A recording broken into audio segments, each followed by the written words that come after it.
Page 22. Two excerpts from Symphony No. 1 by Brahms. Excerpts mean just little bits and pieces or snippets of music. A couple of little bits of it. You see a little bit of the melody. It's not the whole melody, it's just a little piece of it. And you'll notice there's double bars at the end of these. They don't use a thin and thick bar line because this is not a complete piece, either one of these. I'm going to go ahead and give a lesson on it because it's introducing us to the black keys. So now we're going to start using the black keys on the piano also, in addition to the white. And I'm hoping, it's kind of important, by now, you know the names of all the white keys on the keyboard instantly. You don't need stickers. If you've been using stickers, it's really time to take them off. You need to know the names of these keys on the keyboard. If you don't know them yet, you are really going too fast. I encourage you to go back and review everything again. Don't be moving forward until this soaks in. Give it time. So I'm pretending you know the names of all the keys on the keyboard, all of them, from A through G, all of them, because they just repeat. Now we're going to use these white keys to tell us what the black keys are. Because we use the black keys to tell us what the white keys are, because that's in relation to the groups of black keys tells us what the white keys are. Now we're going to turn it around. They introduce you to a thing called a flat, the symbol for it.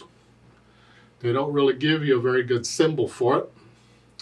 Look on the first example they give in the middle of the page. In the second measure in the B, in the lower staff, you have a B, a dotted half note. Right in front of that B is that weird looking little symbol. It kind of looks like a B. It's not. It kind of looks like one. That's the symbol for flat. Okay. Now on a keyboard, you can go up the keyboard or you can go down the keyboard. You can hear the pitch. Flats simply change the note down one key water black. So just take any key. Take a G. If I want a G flat, I go down one key water black here. So that is a G flat. Okay, here they're using B's. Okay, I got a B. I want a B flat. I go down one key water black. It's a B flat. That's as complicated as it gets right there. That's flats. However, look at this. If I have an F and I want an F flat, and yes, there are F flats, I go down one key water black. So that is an F flat. And you say, oh, that's an E. I know the names of the keys. These are E's. And I hope you're sitting down. Take a pill if you need to, but sit down. Every key on the piano has more than one name. Some of them even have more than two names. So this key, while it is an E, that's true, it is also an F flat. This key, it's a B, it's also a C flat, because there's no other key in between. This is the way it works. Don't worry about it, unless you're starting getting into writing music and arranging that kind of thing. Don't worry about these flats and just go down one key water black. That's close enough. And for now, we're going to use the same finger on the black key as we used on the white. So here it's like if I'm in this position, my second finger's on B, well, I'm going to use the second finger on B flat. I'm just going to move it out. I'm not moving the hand, just that. And, are you ready for this? You're just going to love it. I know you are. You want to get to where you can feel where that black key is without looking at the keyboard. So you can make that adjustment and play a B flat when you need it without looking down. You have to look at first. But you want to get to that point where you can feel where these black keys are. I mean, feeling everything else just as well. No. So on these excerpts by Brahms, let's look these over and see what we get. The first one is just one line long. Treble bass clef, 4/4 time signature. I see half notes, quarter notes, eighth rest, eighth note, dotted half note, and we got flats. So you're starting here and here. to put you here. And even though you're using some black keys, the hand position is still on the white keys. We'll make the adjustment to the black keys when we need them, but the hand position is the white keys. For now. We'll change that later. So it's 1, 2, and 3, and 4. Beat 4 has a rest. You got to come up. Again. 1, and 2, and 3, and 4. And then here. 3.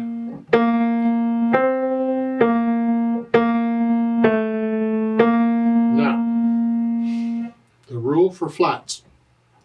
And this is another thing that people don't agree on, but that's normal for music. People don't agree on much of anything in music. This part of the rule everybody agrees on. The flat, when given in a measure like that, in second measure, it applies from that point on for the rest of the measure for that staff. So that other B, that quarter note B later on, that is still a B flat because it's in the same measure. In the next measure, you have a C and then B flat. Well, that second B is also a B flat because it applies for the rest of the measure. But in the next measure, they give you the whole note B flat. You see, they have to give you another B flat, a flat sign, because the flat sign in the other measure doesn't apply anymore, and it would be a B natural otherwise. And that's sort of the rule that, now everybody can agree on that rule. The rule they don't agree on is when you have other B's in other areas, maybe up here, down here, whatever, you have other B's in that measure too. They don't agree on that. A piano player needs the flat sign in front of all of them. We need it there. Other instruments don't. And I've been on both sides of that discussion. Oh, thank you. Just keep in mind for piano players, if you had a B somewhere else, we don't know those notes yet, but later, we need flat signs in front of those two. To be clear. If you're into writing music, be clear. Put the flat signs in. Let's look at the second example here. It's a little longer, and it's 2 lines long, treble bass clef, 4/4 time signature, and I see all kinds of quarter notes and half notes, eighth notes, and we got the flat signs. We're still in middle C positions, and it's coming in on beat 4. 4, 1, 2, 3, 4. And see, that second B is still a B flat. It's in the same measure. Again, 4, 1, 2, 3, 4. 1, 2, 3, 4. 1 and 2 and 3. 1, 2, 3. Get the idea? Excellent. 1 and 2. Oh, we got an E flat. Just third finger on E flat. Just long enough to play it. 2. Yeah. So you're just moving to the black keys when you need them, but the hand position is still in the white keys. And you want to get to where you can feel where these black keys are without having to look at them. I'm not going to do any play with me's on this one. This is just an example of introducing black keys, or flats. You'll have flats from now on, more or less. I mean, not every piece will have flats, but you're going to get them regularly. Just know what a flat is. Let me know if you have any questions on it.